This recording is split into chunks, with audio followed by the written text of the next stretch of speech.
So I'm Mel. We both operate Angel Eyes Professional Photography, but our sole business at the moment is Boudoir by Angel Eyes. Been in business about 15 years. So yeah, and I'm Dave, her partner in crime. So yeah, everything Mel said. And you guys are you guys are in a husband and wife team? We are, yes. Yes, we are. Started off the business with Mel running the show, basically. I was the financial support. And I slowly worked myself out of my job into the business gradually. Yep. And became more behind the scenes. So marketing and website stuff, trying to get the bookings, things like that. And we've sort of just evolved to where we are now over a long period of time. Yeah. How long have you been in business and what got you started, Mel? So I think it was 2009. It was actually my father-in-law who said to me, I had small kids at the time, and he said, "Oh, you've actually got a really good eye for photography." And I said, "Oh, okay, thanks." And he literally said to me, "You need to go and do that full time." I went, "Okay." And that's how Angel Eyes was created. So I started doing family photography, did that for about 12 years.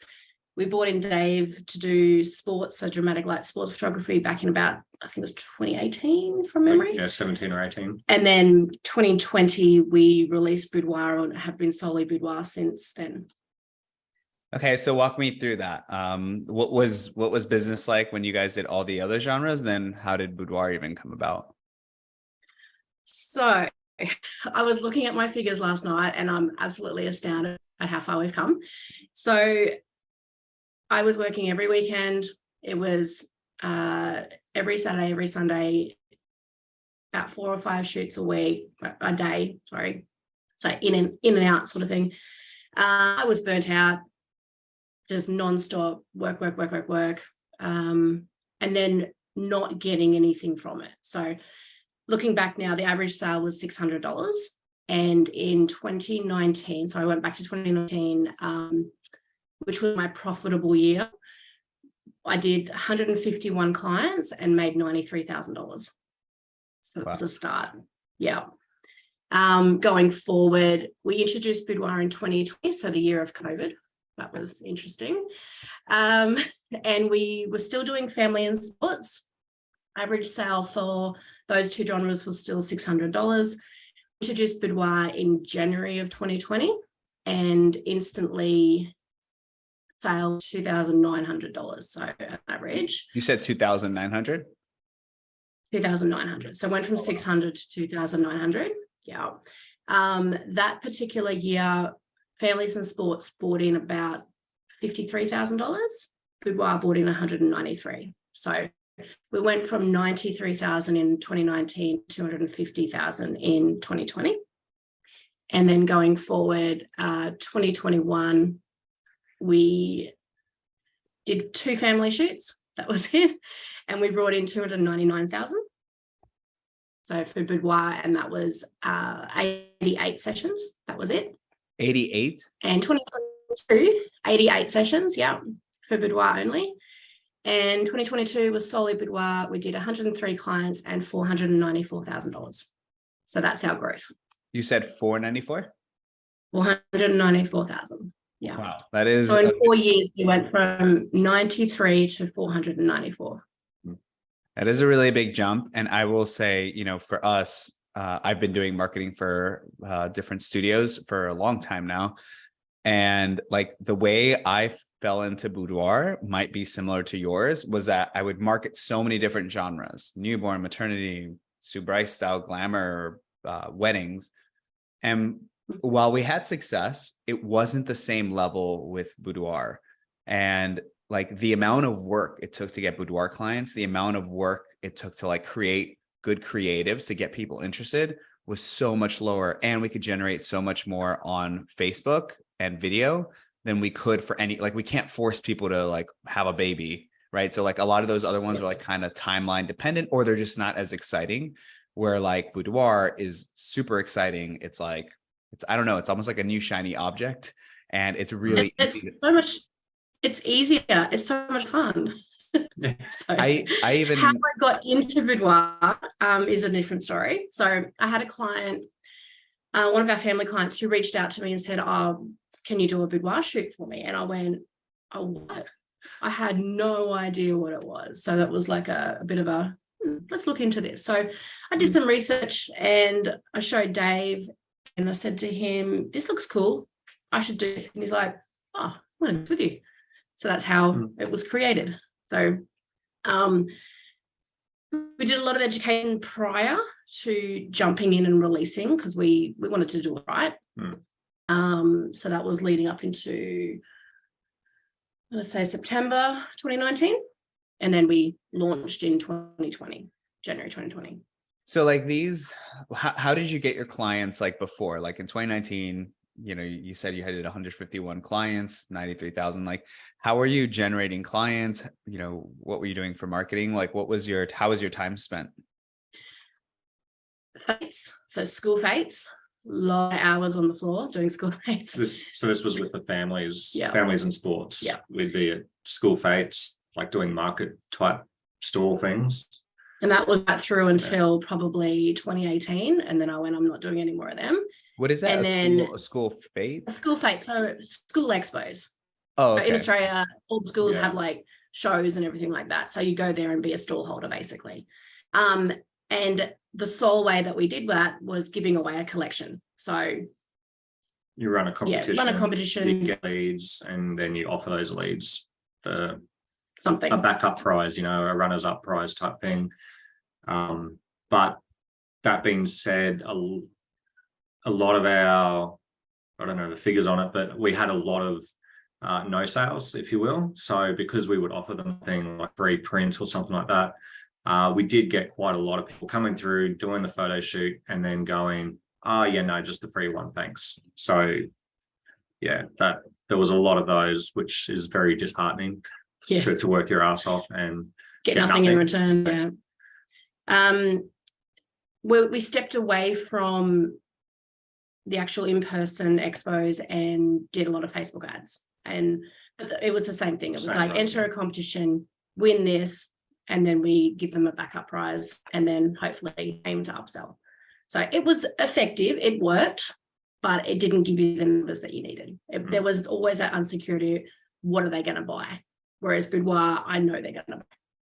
So what were you selling as products? Was it a lot of digitals, or like did people get physical products as well? We've always done IPS. So our collections were, I'm not going to say this, oh my God, $300. That was our lowest. They ranged from about $300 to about $1,500. Yeah, $1,500. I think that was the highest we raised it to through the period. And we're always payment plans. There was nothing paid in full. So we're always living on the core, people bringing like $50 a week, $50 a fortnight. So it was hard yakka. I think at one stage when we looked at the figures, had over $100,000 owed to us through payment plans, and a lot of failures. Yeah, so a lot of that got written off. Just paid the bills. It kept us going. It wasn't pushing us ahead by any means. So definitely.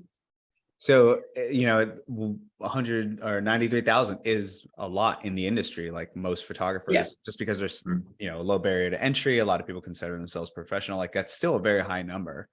But yeah, like describe to me, like, were you able to, I know Dave, you were probably still working.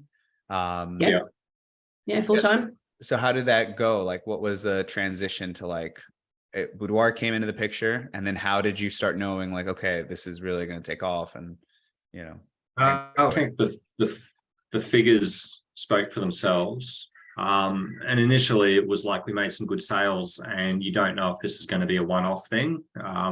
It was COVID times, so we're like, is this going to stick? So I think when we got into Boudoir, I was working. You're casual. I had cut down a lot by then, and I think I was to like 1 day a week type work. So I was already in the process of cutting right back. And it was within that first year that I resigned completely. I think I had to make him, because it was, you're now costing us by working. That was the. It got down to 1 day a fortnight, and I think I was doing that more because I didn't want to let the guy I was working for down, because he'd have to find a replacement. And we kind of went, no, we've got to think of ourselves here. And step back completely and full steam ahead in the business. What's your favorite part about, now that you've transitioned to Boudoir, like what's your favorite part about it? Not working weekends. You don't photograph at all on the weekends? No working at all. No, we had an offer come through a few days ago to do like a christening or something on a Sunday, and we're just like, well, no, we haven't done that sort of thing in a long time, and two, that's on a Sunday. So we get our weekends, which is great, because we have 4 kids. 2 of them are almost, one of them's 18, so he's an adult, and the other one is almost 18. And we have 2 younger kids as well. So the older kids grew up with us working weekends. And we just feel like it's really cool that the younger kids that we have don't have to go through that. They can have us on weekends. So that's definitely a bonus. I'd say getting paid. Yeah. Is a big deal. Yeah. We don't have that financial stress that we used to have. It's like our clients now see the worth in what we're doing and reward us with that. Yeah. In terms of money. So.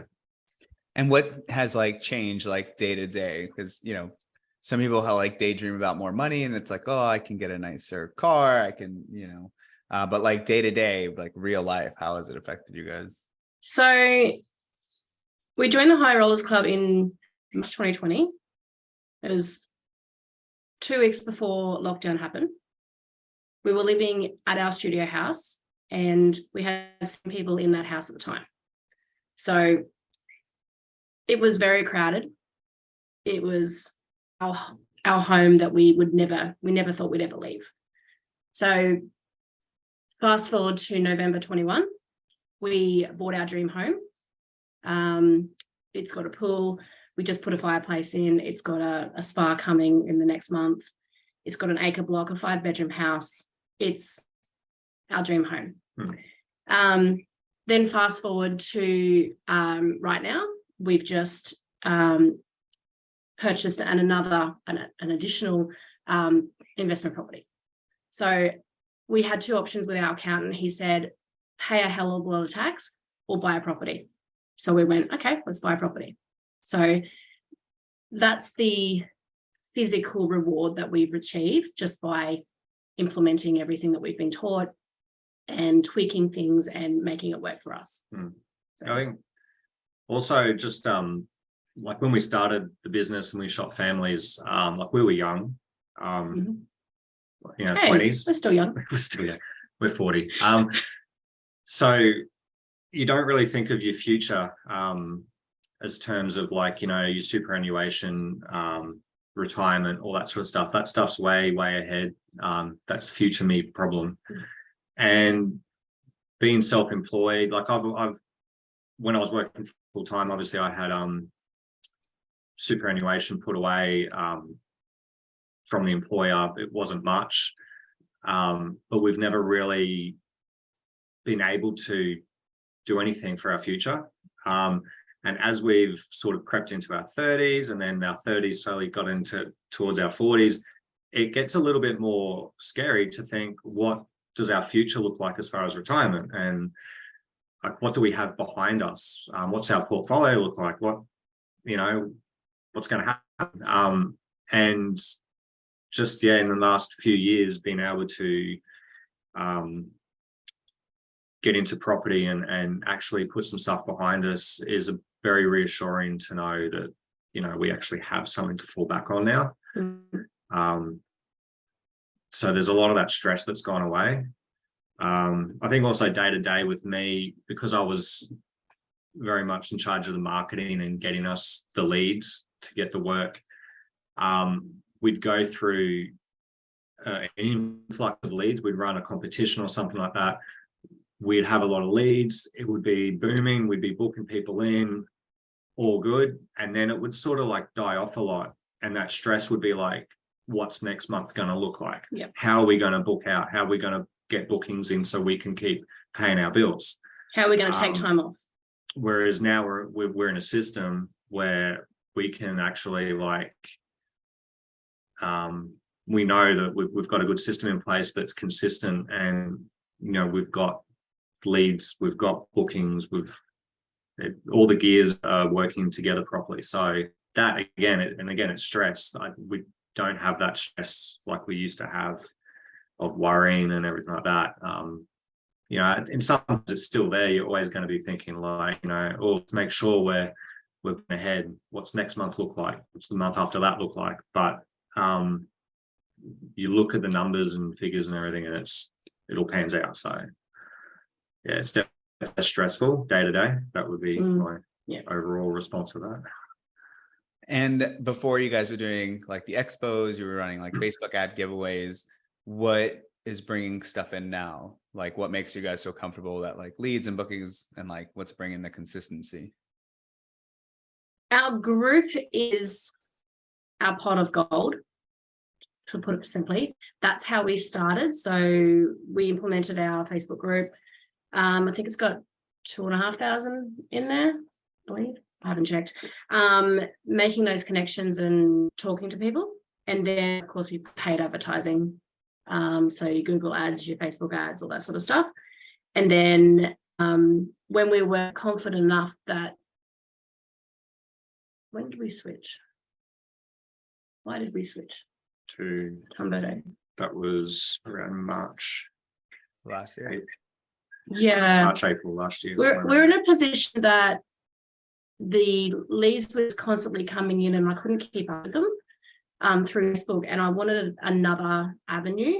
So that's when we hired you to do all our Google ads and Facebook ads, so that Dave could focus more on the retouching side and I can focus more on the admin side. It was also because we had our hand in one pot. So the Facebook group was our one source of lead generation. And, you know, it's just, while it was working, it was like, what if it just stops? Like, what if Facebook just canned groups or something like that happened? And we were like, we can't just rely on this prospecting and dipping into the group and looking from the group as our only lead generation. So we thought, you know, we got to do something. I had dabbled in, like, I had a lot of experience in doing book ads, not as a professional level, but just enough to get us by. And, you know, we had some leads coming through ads we were running. A lot of our ads were just group grow ads, so that we could then again do what we were currently doing, dip into the group. So we kind of decided that we needed to do something. We had hired a marketing SEO group prior to joining your team, Humberto, and we were with them for maybe 6 months. Longer than that. It was almost a year. Okay, almost a year, and the results weren't good. So, you know, that we'd get an increase in traffic and stuff like that. They show us what pages were performing better and things like that. But at the end of the day, the inquiries weren't coming in, which was the end goal. So after about a year with them, we had to go somewhere different. We just like, this seriously isn't working. And I don't even know when we decided. That was me. Probably you put it forward, and we went, well, let's get on the phone and go down that avenue and see what everything is. So yeah, and I remember now when we first spoke, you know, we kind of talked about it, because while we do like templatize a lot, because we work with one industry, we work with mostly one or two genres. Like for us, a lot of it is processes and like just following like a given, almost like a template. But then like we have to like figure out the business owner themselves and like maybe like focus a little bit more or skew, like depending on what works for them. And one studio we worked with was in New York. And for some reason for them, like they told us similarly, like our Facebook group is gold. And we tried to like force call schedulers and like everything but the Facebook group. It was still a little bit of a priority, but like I didn't realize that it should have been the 100% priority. So like now you're getting leads through your website, you know, through forums and stuff like that and off Facebook. But are people still joining the group? Are you still prospecting, or do you still have those habits going like at the same time? And like, do you just have new people in the group as well? So we got to a stage that we could not, as just us two, do all the work ourselves. There was so much going on. Prospecting dropped off because there were so many leads coming on. So thank you. But then we thought we've just switched from just solely Facebook to just solely Google and all that. So sort of we stuff. painted one bucket, we took that hand out, put it in another bucket. And we went, we've got to combine both to make this work. Otherwise, what's the point? So we actually hired out. So in October this year, we hired an admin lady. So she does all of our calls, and she does all the admin for me. So she's transitioned to all the calls now. We were doing both, and I told her, "No, you handle it. It's all yours now." And we've also hired someone to solely look after the Facebook group. So in essence, we've got a team now of 6. So we've got 3 social media team plus the admin and 2 as well. So going back to your question is like we didn't have enough time to do everything ourselves, so we had to outsource it. So but you are like, you guys do keep up on the Facebook prospecting, like that is a big. So Cherie actually does some of my prospecting as well. So she'll help me in that side of it. And part of our hair and makeup team will actually do the real for us because we don't have the time to do that we used to do. So we used to do everything ourselves. Now we've got time. And they're really good at it. They're actually better than us at it. So it makes plenty of sense. It's funny because a lot of times I talk to photographers and like some people are diehard. For some reason, they just know that prospecting is just the basic principle of like, the more people you know, the more people you connect with genuinely, like the more sales conversations that are going to pop up from that. Not all of them, but a lot of them will. And then some people are just like, nope, I don't want to talk to anybody. They have to like submit a form on my website. Otherwise I'm a spammer and I don't want to be scammy. So for you guys, I feel like you guys, maybe it's your personality, but you were never in the not talk to people. No. Yeah. I've always thought of it as it's a conversation. Like someone reaches out through like Google and that, they're inquiring. So it's our duty to provide that customer service of the information. Same thing as, why are they in our Facebook group? It's a boudoir photography group. They're interested in some way. So let's make that connection and give them the information. And in a face-to-face situation, you walk into a shop, they usually have a door greeter or someone there that says, "How are you? Can I help you today?" They're not trying to put an on you, but it's like customer service. So you've entered our group, you're going to get a message to say, "Hey, thanks for joining the group. You know, anything, what's got you interested, blah, blah, blah." It's no different than a door greeter in a shop, in my opinion. Yeah, that's a good point. What have you guys, as you guys have like grown, what is like the biggest challenge you're experiencing now? Or what are you trying to solve? Work-life balance. I did a 14-hour day yesterday. It's been a big week with 5 shoots, 4 ordering appointments. The hours were long. So trying to get that downtime, I think that's very important for us to not work weekends for that reason. Yeah, that's my struggle. Yeah, Mel workaholic. And how do you guys split like how do you guys split the tasks? Are you photographing it all day? Yeah. So it's always a team. So it used to be Dave would get all the leads, I would follow them up. Now it's just they just come to us. But I'm the admin side of it. So I'll do I used to do all the calls, all the admin contracts, anything to do with getting the client to the door. We both shoot. So Dave does more of the photo side, whereas I do more of the posing.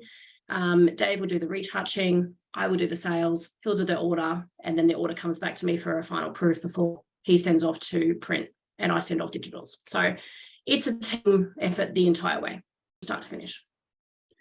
Who was responsible? Because, you know, the first touch we had when we were working together was the high rollers, which is, you know, group coaching program, accountability through the Facebook group, and, you know, even the cohorts, and then the video library and all the assets there. But who was like responsible? Like, what was your methodology for like going and implementing all that?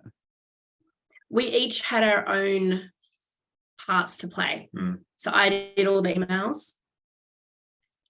Dave did all the marketing. So I don't think I watched a single marketing video, because I'm like, nah, that's you. You didn't understand it. I had too much else on my plate, and he didn't look at the emails. So implementing all those email processes, that was not him at all. But then there were a lot of, one of the things we used to do, so when we'd drive to work in the morning, we would, the video library was playing. Yeah, we'd put on, instead of listening to music or something like that, we'd be watching some of those Q&As and things like that, where you just listen to people talking and asking questions and stuff like that, and you just pick up on stuff. It'd spark a conversation between us in something we could implement or change. And there was lots of videos, things that we would watch together, because they kind of anything both our roles. Yeah, anything that involved both of us. So Jen's to sell, all that sort of stuff. Anything that was like predominantly both of us, we would watch together, or I'd watch and go, you need to watch this part. Yeah. Where before you even joined, did you guys have any hesitations? Like, what was like the biggest thing? Like, because of course, like everyone makes promises. Like, what was the biggest hesitation you had, or like concern? He was the biggest hesitation. I was the biggest hesitation, because I'm the most skeptical of anything and everything. Yeah. So we'd gone through a few marketing teams in our careers, and nothing ever worked. So I think the first thing I did was buy Jen's price list. So all I did was like, okay, well, let's try this. So I implemented it. I tweaked it a little bit. And my first sale using that price list was with a newborn client. And she bought $5,000. And I went, whoa. Okay, and this is possible. Prior to that, our highest collection was 1,500. Yeah. So that was a huge jump to a $5,000 sale. And paid in full.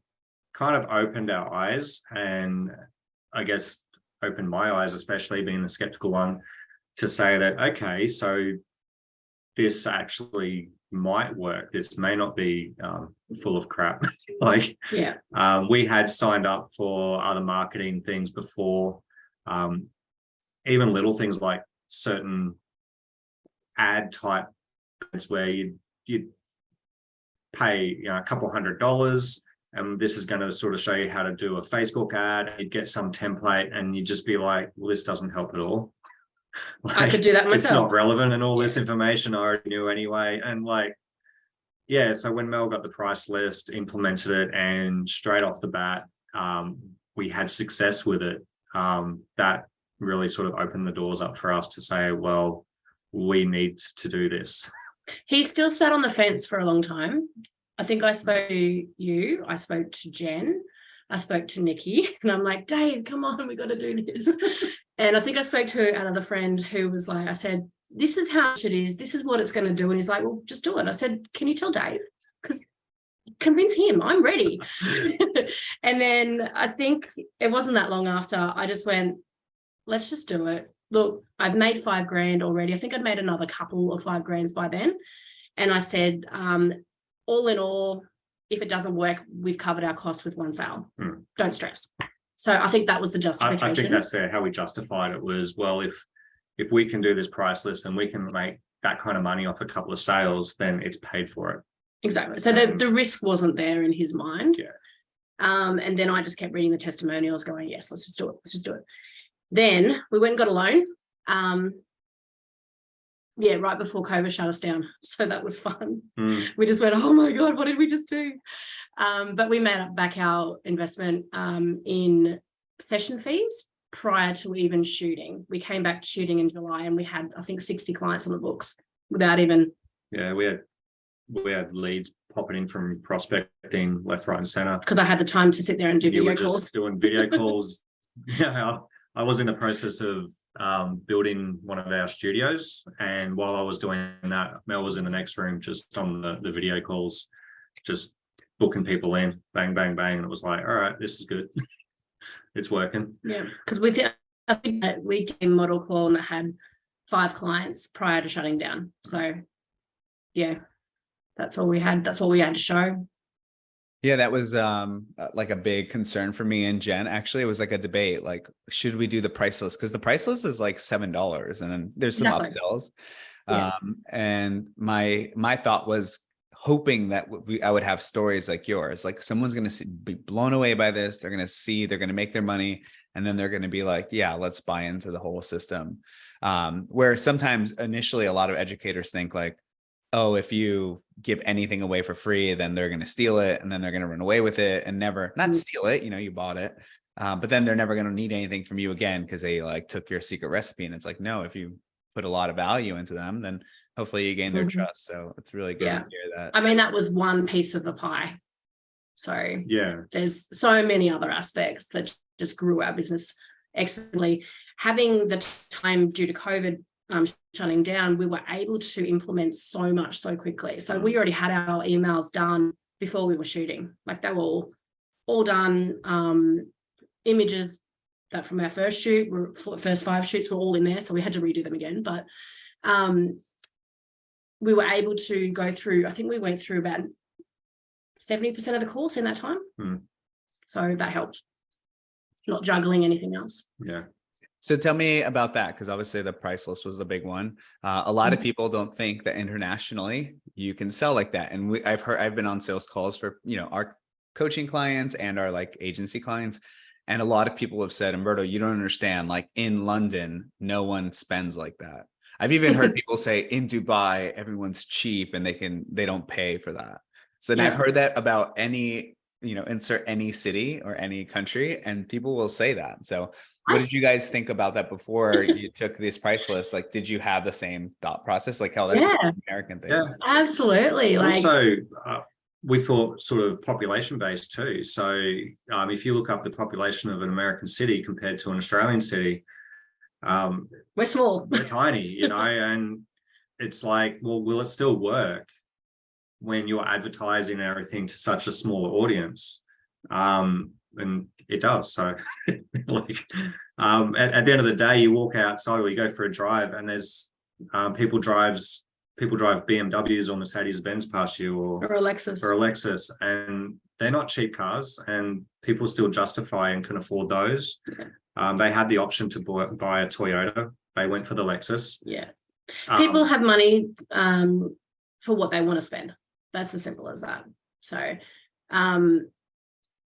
honestly, in my personal opinion, our family side didn't have it.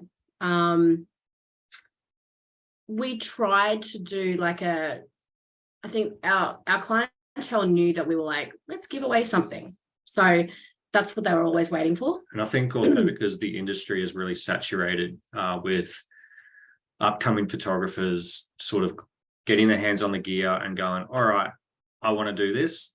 And how am I going to do it?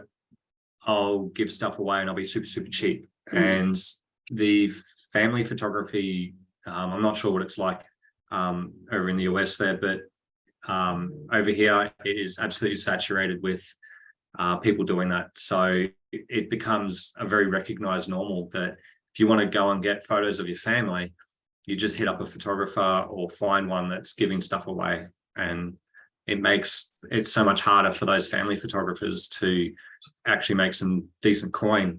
I'm not saying it's not possible, but I wasn't willing to put in work to get the no sales anymore. So in my mind, I was sick of families. I didn't want to deal with them anymore. I'd done 12 years of chasing it and I went, no, I'm done.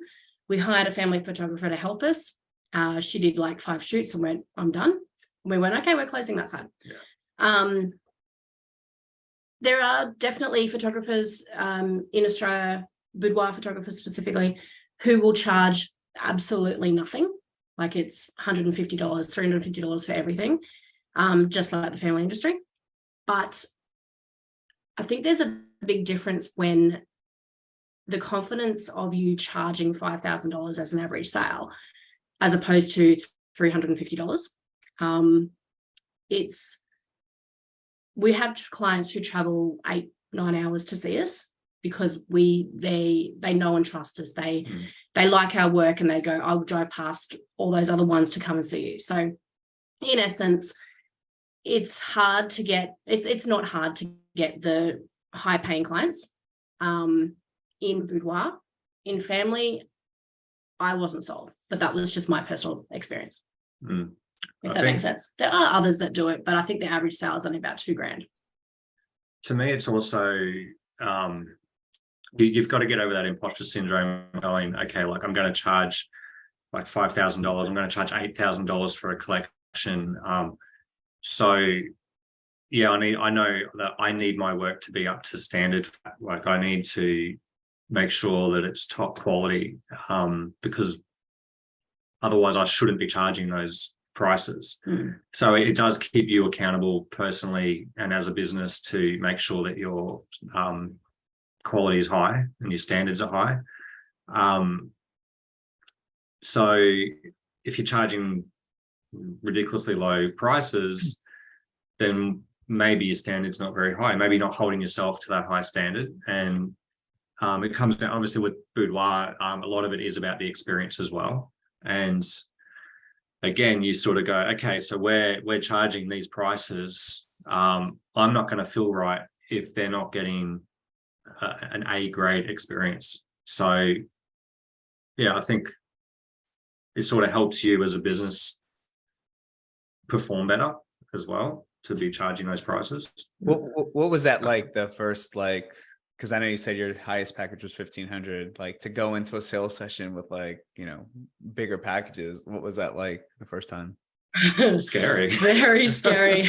Again, imposter syndrome was huge because you're like, is it right? Like I remember our first shoot going, oh my God, these are really bad. Yeah. But she bought like, I think a first boudoir sale was 5,000. I went, whoa, okay. And then when that becomes the norm, it's like, okay, I expect it. But then because we knew we were going to charge these, we wanted these price points to be our collections. We wanted to be making that kind of money.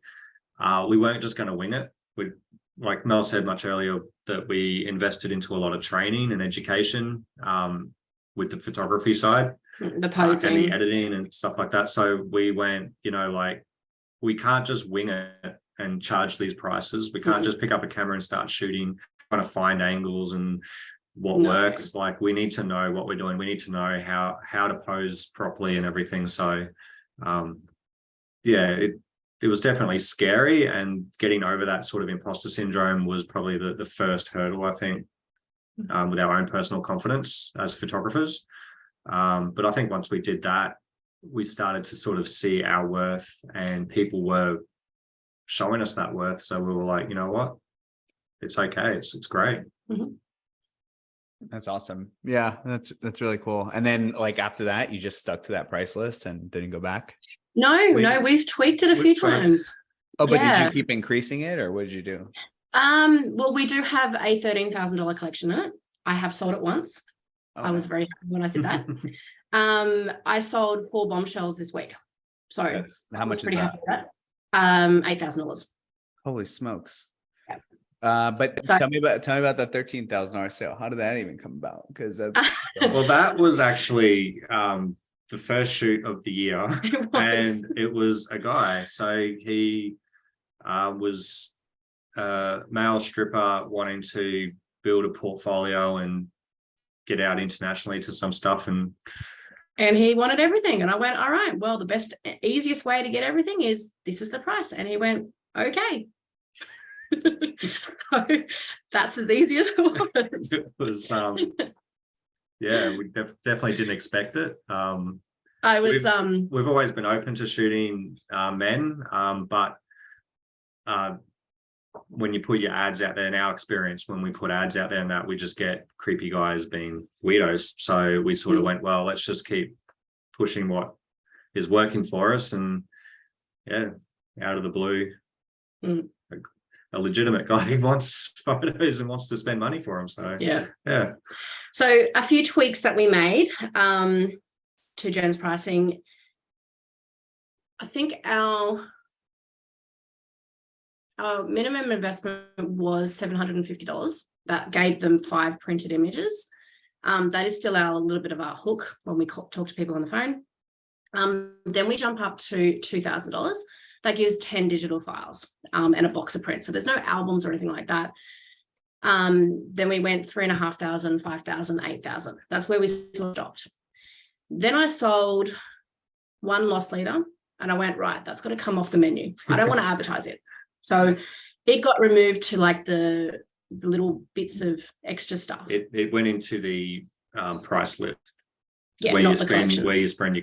spend your credit and stuff like that. Yeah. So that was our first step. Our second step was adding that $13,000 collection. I think that's been in there for about a year now. So we took the album out of the $2,000 collection as well. Yes. So I kept selling the 2,000. I'm like, I don't want to sell this. So get rid of the album. So it was a smaller album and cheaper, if you will, but we just thought, no, if they want an album, then they're looking at 3.5 as a minimum. So that's another thing that sort of pushes them up. But then I was selling the 2,000 still, and I'm like, no, I don't want to sell this. So I got rid of that off there as well. So all our collections now, 3.5, 5, 8, and 13.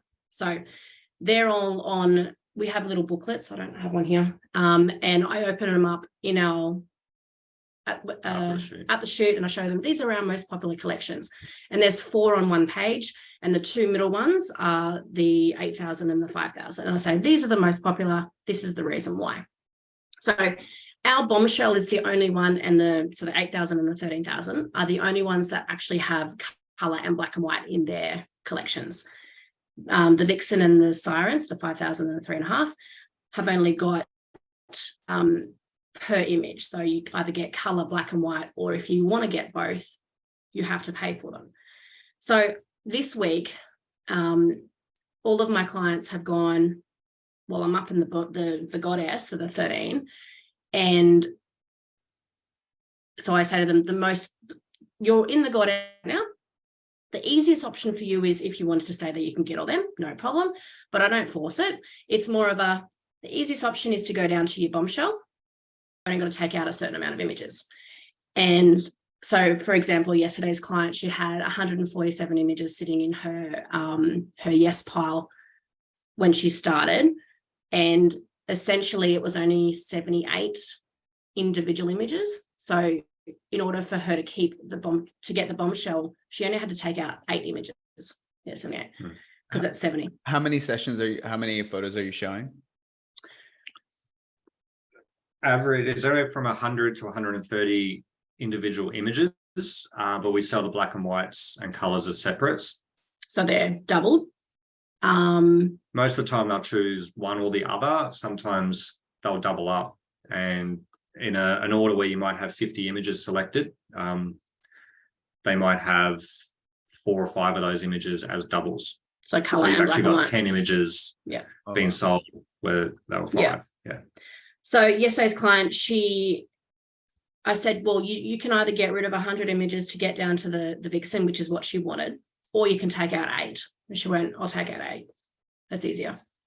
And then there you go. There's your bombshell. It's so cool that, like, you know, at one point you were like beginner at this, you were just learning, you're like daunting price list. And now you're like hotshot expert. I just did your sales average. Get this one. This is easier. Yeah, I just did the average. You know, it probably includes retainer fees, but like getting that doesn't include retainer fees. Oh, that doesn't. So what's the average? Right now, I did it with the gross year, and then I divided by the sessions. So the gross. So 4,800 was 2022, and right now for this month I'm at 7,400. Holy smokes. Oh yeah, the lot of bombshells, right? Yeah. And the big one. Yeah. Last one. 1 vixen and 4 bombshells in 1 week. So what's that So- like? Because obviously like someone reading this or seeing this is like, what the hell? I can't get there. It's too late. Or sometimes you feel like, you know, if you've been doing something for 4 years and it's a switch over, it's like a big like knock on your head that you've been doing things wrong and people don't want to like admit that. So like for you, you know, what's it like now? Like I just said, like you're kind of like an expert now, and you did exactly what I coach people on is like, take it, do it the way we teach, you know, don't second guess it. Don't, you know, go ask 400 Facebook groups. And then, you know, because those people are going to tell you this is unreasonable. They're all going to give you doubt. But when you do it yourself, you're going to learn 10 times more in one, even if it's a bad sales session, than you would, you know, asking for advice. What was the question? Sorry. Oh, so the question is like, what is that like for you now? Like, do you feel the difference in the sales? Like, I know you said you feel a lot more confident, but yeah, there's a big contrast from before. Yeah, it's I think in the back of my mind is like, please painful, please painful, please painful. That's always, I want the cash flow. Because we have a finance company that we use over here, who can do like the bombshell, like $8,000 collection for $102 a fortnight. So that's my selling point. So after the photo shoot, I'll start cleaning up like the rooms and sorting them out, and Mel will be with the client for about 10 minutes, just talking to them about all the products and things like that. And that's one of the big indicators she gives them. So when she shows them the investment menu and goes through the whole, these are our most popular ones with the $5,000 and the $8,000 one. She breaks it down for how much it would cost a week in finance. Yeah. So it's not so big of a investment. It does depend on the client's credit rating. And unfortunately, some of them don't have good credit ratings and they don't qualify for the finance. So that's kind of where we cross our fingers, because we can't control that. That's entirely on the client. But, you know, if they do qualify for finance, they'll go finance. Yeah. We've had a few that have just paid out full. It doesn't happen often, but the finance is definitely... we treat each client like an $8,000 client. It's as simple as that. We will shoot exactly the same. Doesn't matter their age, their... treat them exactly the same. So what's that mean? Was there a time where you didn't? Because I know that, you know, a lot of times in Facebook comments, I see people like, hey, this person's young, I don't want to waste my time. So they always have like this like... We've had a few surprises. We had a pregnant woman in the 20s pay $8,000 up front. I went, wow. So we've always had the experience where if we've had brides, if you will, so they're going to get married in the next couple of months maybe, and they want to do this as a wedding gift type thing, and you sort of think to yourself, you know, that they're getting married, they've got like all these other expenses loading up. How much room do they actually have for a boudoir session in their budget? You've, like you just mentioned, young people. Like I remember when I was 20 years old, I had no money. Like, and you kind of think, how much room do they have in their budget to spend money on this? And you do have those sort of stereotypes, if you will, in your head of going, okay, this person probably won't spend much. But we just, I guess our method is just to put a block on that and go, well, they're here. They've booked in, they're here. So at the end of the day, we can rush a shoot, do like a 45-minute shoot or something like that, and I guess shoot ourselves in the foot if they were going to spend money, because we wouldn't have the images to offer them and they wouldn't get the full experience and all that sort of stuff. Or we could just do what we normally do. It costs us a little bit extra time than if we cut it short, and we just give them the full experience, the full amount of time, the proper amount of photos that they should get. And like Mel said before, like sometimes then they'll buy a bombshell and you'll have like someone in their early 20s who's getting married, or they're pregnant doing a maternity type one, and still buy. Bam, they spend $8,000 and you're like, did not see that coming, but thank God we gave them the full proper shoot. We didn't, you know, listen to that little voice that told us they probably won't, you know. So regardless of what we think, we still just do the standard so that, you know, you never know. And we are very much systematic shooters. I know exactly what's coming every shoot. So Yeah, by the way, I will say this is definitely a compliment, but like your work has gotten significantly better than when you first started. yes, definitely. Light years, almost. I don't even recognize it compared to Thank you. Yeah, that is one thing that we do, is we actually critique most of our shoots as well. So we'll look back and go, why did we do that? That leg is wrong. You've really got to put your ego aside, because it's like, you know, like, because like Mel said, I'll do the photos. We play our strengths. Mel's much better with posing and fine detail. Yeah, if I had to take care of posing and stuff, I'd miss a twisted strap or a ring out of line or things like that. My strengths are more with the lighting and the camera angles and things like that. So we play our strengths, and then we'll also critique each other's work and critique our own work and be like, probably need head back a little bit more tilted there or something, or the angle's a bit off, needs to be a bit higher or something like that, and just trying to like improve things. Even when you think it's brilliant and perfect, you go, okay, now we can do this one better. Or Well, that's really cool, and I'm glad you took that as a compliment. Okay, so we talked about pricing, talked about your Facebook group, your international, just the fact that you're international. What is the next big goal you guys have? Obviously, new year. I'm sure you guys are up from last year already. So yes, we are. So it's actually hard for me to do these figures because our financial year is July to January.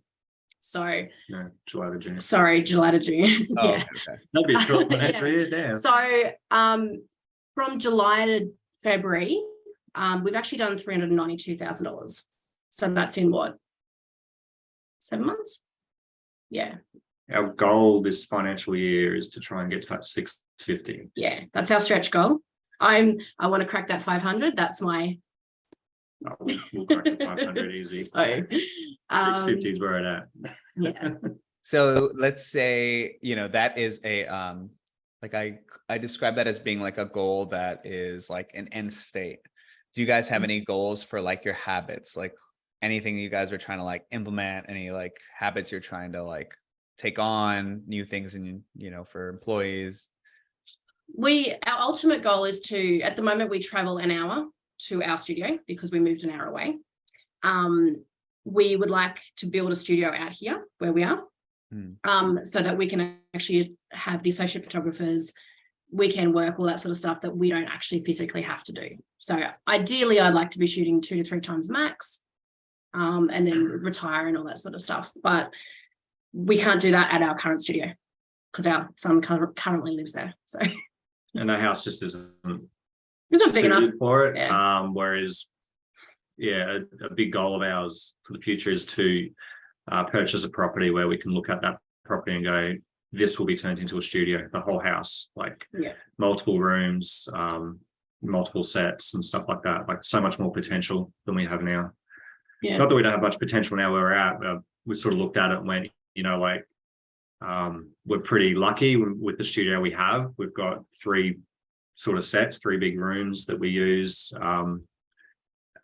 which is a lot of variety already, but you know, you can't help but go a lot more. So that's definitely the big goal we have, is to get that new studio. Was there any time you guys doubted any of this? Were you like any like week stretch or month stretch where you're like, damn, I'd rather have a regular job? And how did you pass that? We had, I've been self-employed for 15 years, so I didn't want to go work for someone else. I don't think I could. So, yeah. Yeah, no, we might just make way much more money than we did working our 9 to 5. And it's flexible. If I want to take a day off, I can, as long as I'm not too far booked out. Well, you got at the moment, I can't because I'm too booked out. But what's like the kind of the last question, but what's like the most unique thing that's happened to you in the last 2 years, or like a story you can't even believe has happened to you, or something that nobody knows about?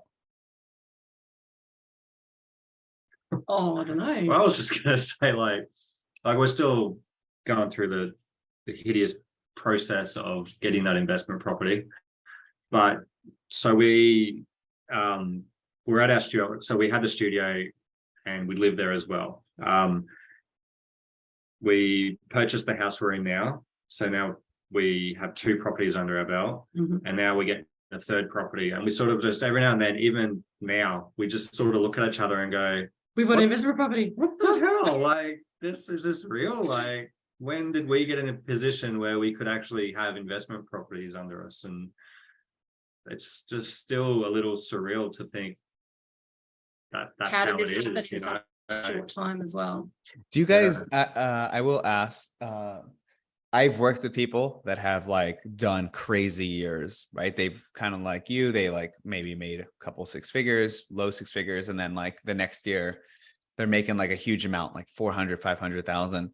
And I had a friend that like got into really bad, like financial trouble because they started spending on like, you know, do a wedding again, buy a bunch of cars and stuff. And they got into like really big trouble, but not paying taxes. So do you guys follow the profit first system? Do you guys follow any like financial? I think because we've always struggled with money, we don't like spending money. It's like, we don't spend money on ourselves. Like, no, it's hard. Like the investment property thing, I probably wouldn't have even done, to be honest, but it was something that it made more sense to do that than pay taxes. Yeah, we got financial help, and they said, well, these are the options. You can pay like this much to the tax department, or you can do this. And it was like, well, we might as well go down that road and not pour money into the government's pocket, and instead pour it into our own investments. The only thing that we have bought recently that's been quite big is our spa. But that's something that was always my goal when we bought this house, was like, I need my spa. That's my downtime. Every time we'd go away on holidays when we were younger, it was we'd always find somewhere where a spa, and that's when our we'd brainstorm stuff. I'm like, we should do that. So that was we'd go on holidays in a spa, talking business and like trying to like write things down and stuff. But yeah, day life, we just don't spend money, so it's good.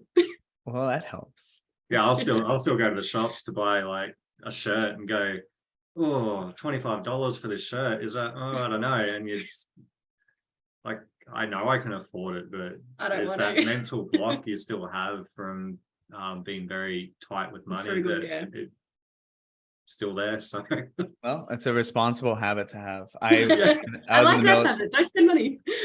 I was in the military for 10 years, and like my whole career I didn't care about my car. And then that's the one thing that changed. I definitely care about my cars now. But surprisingly, I don't fly like first class almost ever. I always think about it. And I actually asked my daughter, because I asked her, I was like, would you rather sit first class or coach? And she said, I'd rather sit first class. And I said, okay, let me ask you a different question. What if I put $1,200 on the coach seat and I told you go sit back there for 4 hours, and at the end you get to keep the $1,200, but you don't get to sit in first class? She's like, wait, what? 1,200? What can I buy with 1,200? I'm like, you can buy an iPad, you can buy this. She's like, I'd rather go sit in the back. Why would I want to sit in the front for a little bit? I was like, exactly. That's the question you should be asking. I always think about what I'm going to spend. What do we really need it? And to answer your question, yes, we do the profit first. So we a certain amount of our income will go into our business expenses, and then the other part goes into our personal, like it actually goes against our mortgage at the moment, because that's the easiest way to bring it down. Nice. Well, that's really awesome. Well, thank you so much. I got so much insight from you guys. You guys were a really good interview to do, and I'm super excited to, hear that you guys have had so much success. Thank you. Thank you for your help. All right, guys, have a happy Saturday. Does this count as work? Nah, that's all right. All right, guys, have a good morning. Thank you so much. See ya. Bye.